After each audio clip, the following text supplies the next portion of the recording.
Hey guys, Jeff here with the weekly update. Welcome back. Thanks for watching. We're actually on location this morning at the site of our advanced stamped concrete training starting today.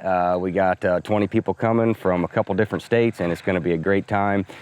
So everything went awesome last week in Cleveland. We had a great time at our fundamentals training up there, and I'd like to thank everybody involved with that, everybody that helped put it together, and everybody that came out to be a part of that. What a great time. So during that training, kind of like every time we do an epoxy training, one of the more shocking things and eye-opening things to people is how fast and cost-effective our Armour Dye system is. And this is just a system you can create some awesome-looking concrete floors in a very short amount of time at a very low cost to the customer. And so I wanted to go over a few of the basic things that we're going to need in order to actually apply Armour Dye.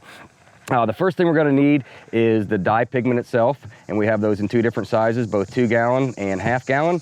We're going to need some acetone, and we're going to need a penetrating agent. And just make sure that you follow all the instructions about how to mix this dye. Everything's laid out for you on the Armour Dye tech sheet, and just follow all those instructions, but we're going to need all these 3 things to do it.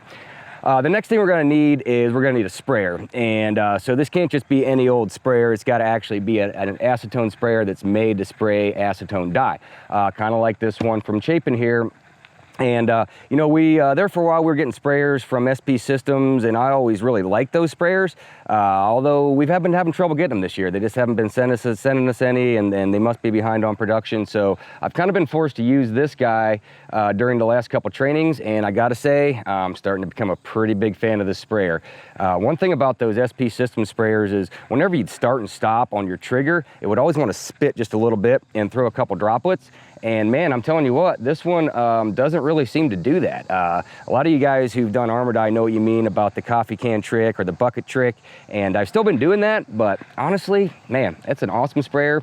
Sprays a really fine mist, and I'm starting to become a really big fan of that. And currently, this is what we have to offer for that, and so really warming up to that sprayer. The other thing we're gonna have to talk about is a little bit of prep work that we're gonna need to do. So Armour Dye definitely needs to go on a ground concrete surface. We can't just put that right on top of smooth concrete.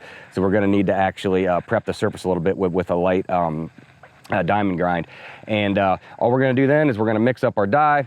We're going to spray it down with our Chapin acetone sprayer.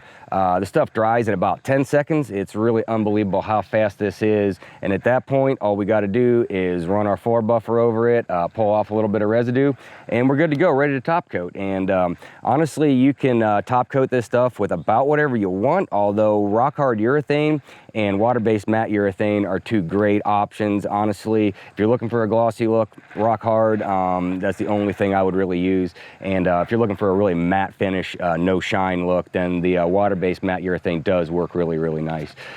So after you're all done with that, the great thing is that you can do all this at a really low cost to the customer. It's really fast, it's easy to do, and you're in and out really quick. So great system to offer, not a whole lot to it, really easy. And I'll tell you what, we're starting to get to work over there this morning. Things are starting to happen, so I better get out of here. Thanks for watching, guys. I'll see you next week.